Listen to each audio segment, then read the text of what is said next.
Welcome to another insightful episode of the Business Roundup. In tonight's edition, we feature a couple of stories, big and trending, which include the private sector's initiative geared at saving Murchison Falls, the European Union's envoy tour of Mount Elgon National Park, and Umeme's syndicated loan which is expected to enhance electricity distribution.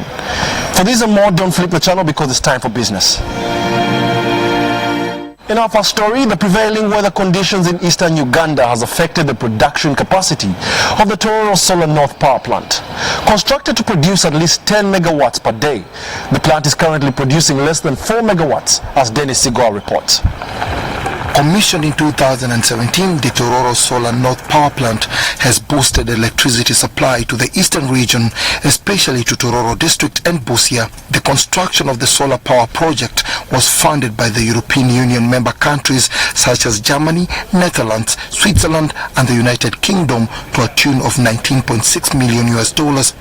In their Eastern Uganda retreat, the European Union heads of mission toured the facility to get acquainted with its operation.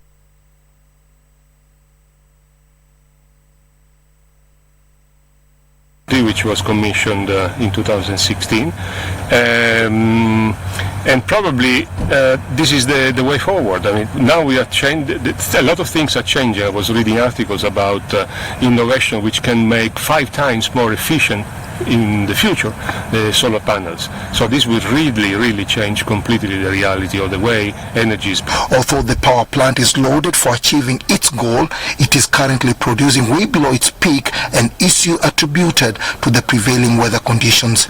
From our historical experiences, the weather patterns this year have changed a lot. So right now we expect it to be doing quite good. So right from 9 a.m. Going up to 4 p.m. we'll have quite a lot of production ranging from 7 megawatt hours up to almost 10 megawatt hours in hourly production. Despite this challenge, the EU heads of missions are convinced that such investments can be a game changer in Uganda's socio-economic growth agenda. Fortunately, it is cloudy, and this technology works at its best when the sun is shining very strongly. So this is normal. As I said earlier, there is a lot of innovation in this sector, and so the production of this plant, these panels built in 2017, will certainly increase dramatically in the next few years. So at the moment, a plant of this kind can produce 10 megawatts, maybe in a few years' time we can have maybe 50. 5 times more than that by adapting and by using the latest technology. Behind me there are 32,450 solar panels. Each of these solar panels produces about 300 watts in a day, and if you calculate in total, it produces about 10 megawatts direct current and about 8 megawatts alternating current that is sent directly onto the grid. However, due to the weather conditions, this project here produces about 3 megawatts in a day. Dennis Igor for UBC News in Tororo. Mount Elgon National Park has failed to reach its potential since being gazetted. With just over 5,000 visitors per annum, Mount Elgon is among the tourism sites in the country with the lowest visitor numbers. Lack of funding, poor infrastructure have contributed to the park's woes. On their last excursion of the scenic eastern region of Uganda, the European Union heads of missions came face to face with some of the challenges that Uganda's tourism industry has to contend with. This was on their way up to the Mount Elgon National Park Kapkwai Gate. However, the muddy and slippery roads did not deter the envoys from getting to their destination.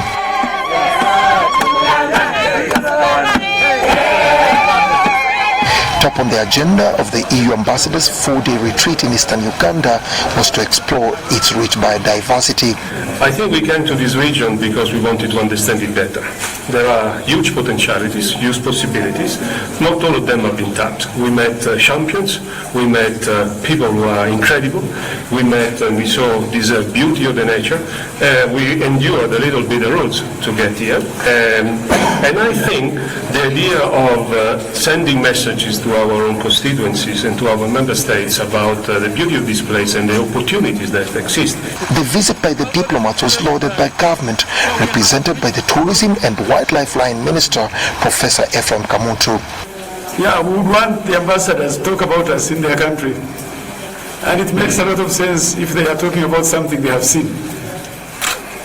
It's more realistic, it's more believable. Can you imagine this cave is the beginning of civilization? You could find that the first human being was here. The envoys hiked their way up to Cap Kwai Cave, a magnificent tourism attraction with rich cultural heritage. It also has a lot of cultural attachments, especially for the Bagisu and the Sabins who practice male circumcision. The boys are brought into this cave. They dip part of this material from the cave. They paint on the boys, preparing them for circumcision. At the same time, there are a lot of rituals that they carry on, that by the time the boys leave this cave, they are able to face the knife life. So that is the kind of the cultural attachment that the communities surrounding this place have upon the cave. Secondly, it was used as a conflict resolution place. That's why it has that name Cap Kwai. Whenever the communities, the Sabins and the Bagisu fought and they killed each other, this is where they came and resolved their problems from. It is sad to note that Mount Elgon National Park, with its diverse flora and fauna, receives just over 5,000 local and foreign visitors annually. Resource constraints, accessibility, and poor infrastructure are cited among factors affecting the park's competitiveness. We still have limited resources. Yes, we get a lot of money from tourism, but Mount Elgon is not raising that much, and so it's quite a challenge to meet all our needs. Many of our rangers, for example, don't have accommodation. A vibrant tourism sector has a multiplier effect that cuts across various sectors of the economy. Therefore, addressing the key constraints will ultimately position Mount Elgon National Park among the best tourism places globally. Dennis Igoa for UBC News at Mount Elgon. Uganda's tourism private sector is at crossroads with government due to the imminent construction of a hydropower dam at Murchison Falls National Park in the quest to increase the national hydropower generation. The power dam project has set the public and private sector players at collision course. We are going to fight for our falls. No one should touch them. This is a chant of a frustrated tourism private sector after government expressed prospecting the setup of a hydropower plant at Uhuru Falls, Murchison's seasonal twin fall at the park. Why do you remove this natural heritage and then you borrow so much to construct a dam and you destroy what you have been getting for free? Already the government is telling us they are producing electricity in excess, and we are already paying for that electricity which is generated and it's not used. And they want to destroy a dam, the falls, which are natural, which are not demanding any investment, and then we destroy them just because we want to invest, generate much more electricity, and we pay for what we have not consumed. It is something which beats anybody's sane mind. With the current power demand growing at a rate of 10% per annum, government is prospecting the falls as a viable hydropower source if we must generate 40,000 megawatts of electricity as per the NRM vision of 2040. The 25 industrial parks, as directed by His Excellency the President, being constructed across the country, will need huge volumes of power to accelerate industrialization, value addition, and job creation. The excess power we are enjoying currently will be absorbed as soon as these industries are completed and they are switched on. Hydropower generation in Uganda comes with a controversial history of encroaching on the natural waterfalls in Uganda, which has along the years affected the tourism industry that boasts of being one of Uganda's highest foreign exchange earners. So what you are addressing, my colleague, is a development debate on how you balance development and protection of your natural endowments. So the decision of cabinet, and take it from me, the decision of cabinet after a long debate was nothing doing unless this study shows that you can have hydropower station without disrupting the conservation nature of the falls. Murchison Falls is one of Uganda's top tourist destinations that attracts over 40% of international tourists that visit Uganda. Again, it is interesting to learn that the company which is doing the feasibility study is the company which has been contracted to do the construction of the dam, just in case the feasibility study report favors them. Actually, Murchison Falls brings the leading number of tourists into the country. If you look at the stats of all the national parks, it surpassed Queen Elizabeth around 2014, and up to about 32% of the tourists who come around into the country come to Murchison Falls. Bonang Power and Energy Limited, the prospective company, is currently undertaking a feasibility study to assess the environmental impact of the proposed hydropower project. Incidentally, the Ministers of Energy and Tourism have been reshuffled out of their respective ministries, leaving new ministers to follow up on the Murchison Falls matter. Reporting for UBC, Wadilo Markanold at Murchison Falls National Park. Umeme has secured a 258 billion shilling syndicated loan for investment. The power utility company, which currently has more than 1.4 million households connected to its grid, plans to use the loan to improve the quality of electricity supply, reduce energy losses and increase power connectivity. Currently, 20% of Ugandans have access to electricity, both on and off the grid. In a bid to sustain this, Umeme has signed a memorandum of understanding with the Internal Finance Corporation, Standard Chartered Bank and Stanbic Bank worth $70 million. This is a loan raised from the three entities, which is supposed to be cleared in a period of 20 years.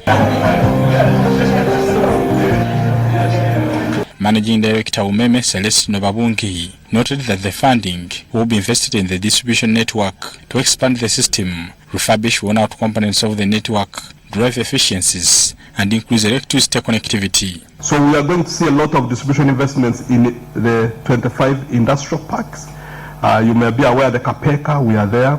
You have heard about the Buikwe MMP industrial park, we are there. Umeme Board Chairperson Patrick Bitature says connecting densely populated areas and rural areas will be the priority.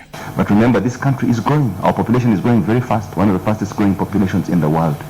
And the next generation will hold us accountable afterwards when we have a problem. That how on earth could we have thought that Karuma was enough when we need 4,000 or 5,000 megawatts? We're just going to be just below 2,000 megawatts by the end of next year. So it will take 7 years to build another big dam. He, however, revealed that Umeme, through the Ministry of Energy, is in talks with the government to extend their concession for power distribution beyond 2025.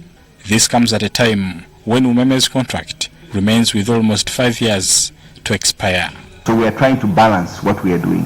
And as soon as we get a new concession, we'll be going back to financiers, trying to raise a lot more money because our programs are very ambitious.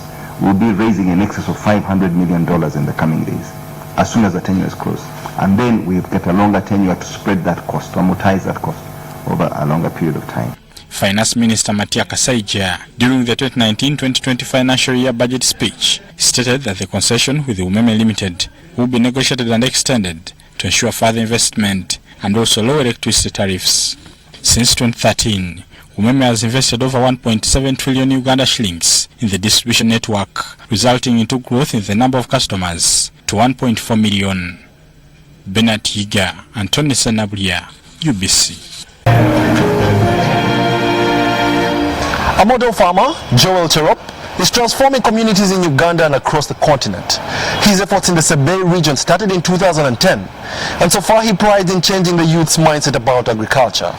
Now, as Dennis Sigua reports, Cherop's training initiative is driven by passion. Joel Cherop is the Chief Executive Officer of Atari River Integrated Irrigation Initiative. He currently manages his Kapenguria demonstration farm located on the slopes of Mount Elgon, about 5 kilometers from Kapchorwa town. A journalist by profession, Cherop has beaten all odds over the years to become one of the best farmers in Uganda and beyond its borders. By training, actually, I'm a journalist, but by practice, farmer. And I don't regret the decision I took, because over the last 10 years, the impact across my region, the impact in Uganda, the impact in Africa is so immense. Mine is more of passion. Mine is not about money. I have several youth who look up to me. I have trained them on my farm through a partnership with the Netherlands Embassy and a local NGO. We have trained thousands of youth on this demonstration. Some of them, as I speak, were graduates with ICT degrees. They are now extension officers. Hailing from the hills of Kapchorwa, Joel is a grounded entrepreneur and mentor for thousands of budding agripreneurs. In this vast agricultural area, Cherop is a perfect example for farmers whose goal is to maximize productivity per unit area. And then saving the youth. The youth are badly off. I see the president moving around with bags of money, giving it to the youth. It's not going to help because they are squandering it. Youth should be brought to apprenticeship programs like the one I have here. They get an element of basic training before we roll out to give them those big monies. And same to Operation Wealth Creation. They have distributed millions of seedlings. In this region alone, we have received more than 500,000 apple seedlings. But if you go down to the ground to count how many apples are alive, they are not there. They are not there. Formerly we used to grow a lot of maize, but maize would take 6 to 7 months to mature, and it was promoting a lot of poverty. Raising fees was really a problem. Managing families was a problem. But today you can even see men are relaxed because at the end of 3 months they have something to support their families. In their just concluded retreat in the eastern region, the European Union heads of missions visited Cherop's Kapenguria demonstration farm. Why he is a winner? Because he is a commercial, professional farmer who approaches his farm as a business. And that's, I think, the key to his success. He's not only a farmer, but he's also a businessman. And that's what we try to bring across to Ugandans, young or old, that if you want to be successful in farming, and you can, and it is not rocket science, but you have to know what you're doing, you have to be a businessman or woman and wake up every morning thinking, how can I improve my farm? How can I make more money out of the farm that I have? Cherop recently organized the first ever Sebei Farm Expo, whose aim was to expose young people to different agricultural value chains besides changing their mindset about agriculture. Dennis Igoa for UBC Business. Burundi's Serambwe mountain gorilla population has grown to 459, and this increases the global count of mountain gorillas in the wild to 1,063. Burundi Impenetrable National Park is located in Uganda, whereas Serambwe National Reserve is located in the DRC.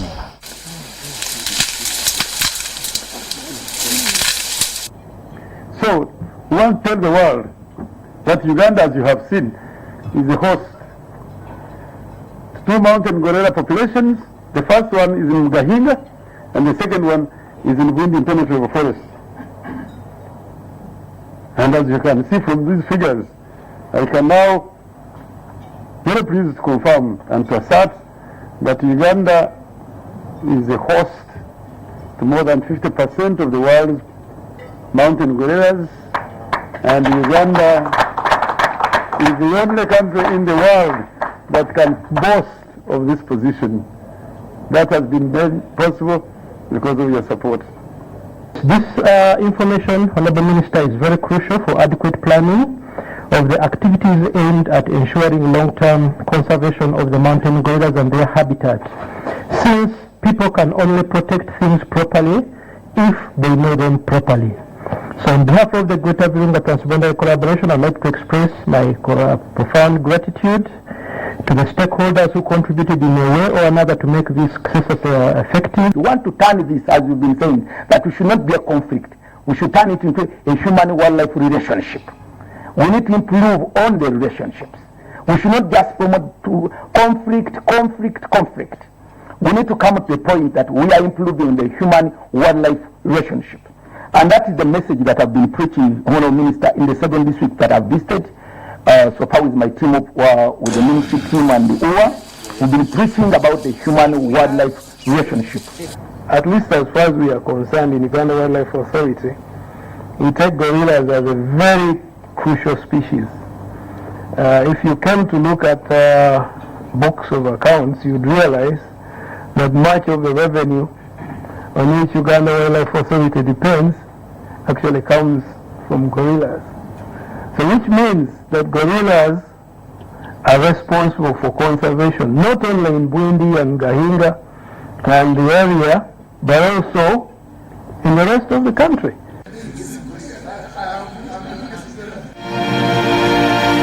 In an effort to recycle plastic bottles and reduce the environmental effect of the material, a Kenyan Davis Odwar and his friends have opted to collect bottles, craft them into impressive shapes and paint them. I'm passionate to do so because nilikosa kazi. Sasa nikaona niweze kwa sababu ya kuconserve environment, and pia imekuwa bad menace kwa kuona kila mahali unaona machupa, yani ukienda kwa sewage unakuta machupa zinabebwa, so niliona inaweza leta umbu, alafu tena kuna spaces fulani kwa maji inaweza irritate binadamu, so niliona ni uweze kukuja na kitu ambaye inaweza tumika hata nyumbani kwa harusi, ndio maana hapo ndio nilipata hii kipawa ya kwanza hii ujuzi.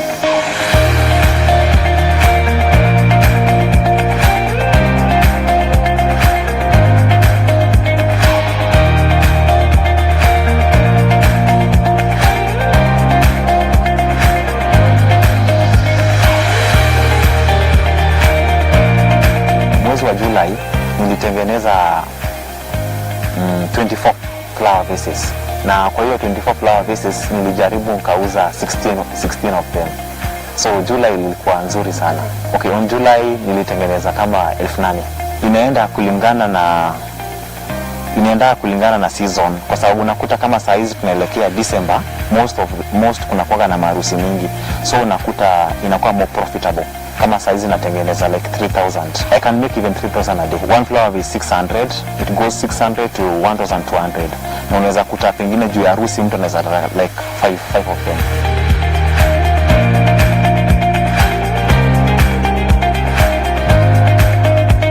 Ni challenge kubwa sana nikienda nikiokota hizi machupa, kwa sababu hata my family walienda wakaanza ku get rid of me, kwa sababu walikuwa naona ni kama I am undergoing psychiatric problem.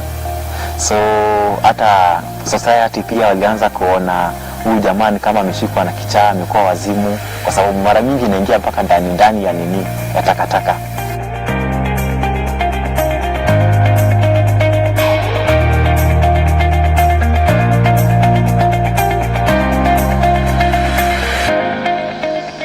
Naweza penda Petco Kenya ingilie kwa hii biashara nafanya na iweze kunifacilitate, ndio in future niweze kurecruit my youths wengi, alafu tuweze kukuja na ideas zingine pia, tuweze ku make at least a beautiful Kenya. Na huku nyumbani tuko na nyingi sana machupa, juu tuko na like 10 kgs of them. Kuna mahali nimeweka kwa stock 10 kgs ya chupa. So nilikuwa naomba Petco Kenya kama inaweza itusaidie na manguo, hizi manguo za kwenda kwa gioto, hizi ma gloves, gumboot, na pia means of communication pia. Unajua tujafanikiwa kuwa na masimu nzuri hizo, so naweza omba Petco Kenya itusaidie na hizo vifaa, ndio tukiweza kwenda kama huko kwa dustbin, tunaweza kukuja na nyingi, na pia tunatengeneza nyingi, hizi flower vases, lampshade, candles, hizi candlesticks ya.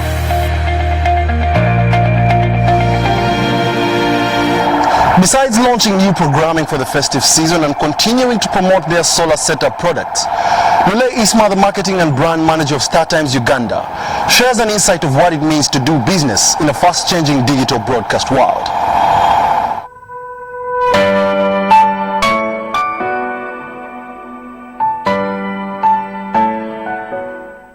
it's a global shift in communication. That's TV, communication, media industry in general.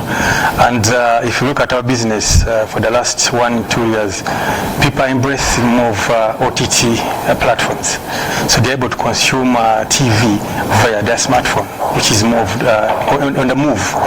TV used to be a media for appointment. To watch TV, you have to be home in a living room, sitting with the family. You have to be home in a couch to watch TV. But if you look at the last 1-2 years, people are able to catch content, people catch programs on TV on the move. Someone can watch TV on their phone, someone can watch TV in their cars. So it's something that is evolving, something that is taking up in the industry. And it's not only here, it is eating up the whole, the world. The global is changing, the consumers' needs are changing, and the trends are taking over the TV industry. The only way we can adapt as a country is making sure that the costs for bandwidth or the broadband internet is most affordable.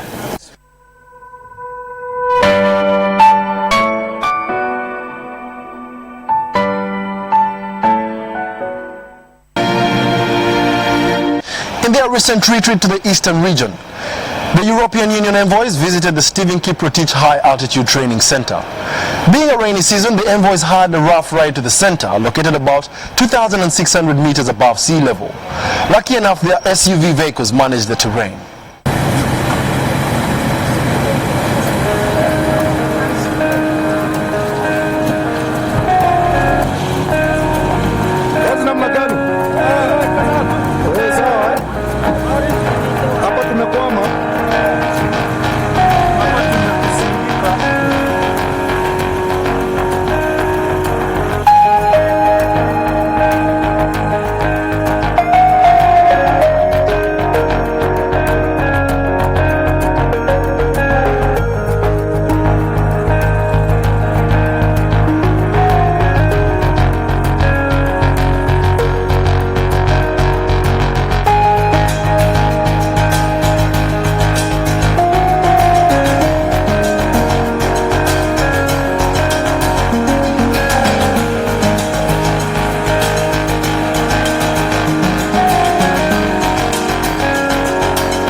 Festive season is here, characterized by fun, merrymaking, and joy. Much as you might have so much fun, you might come back from that, but you cannot come back from a bad road accident. Enjoy responsibly, take care of your lives, and drink responsibly. My name is Wadulo Mark Arnold. Catch me on the next, same time, same place. From the team and I, it's goodbye.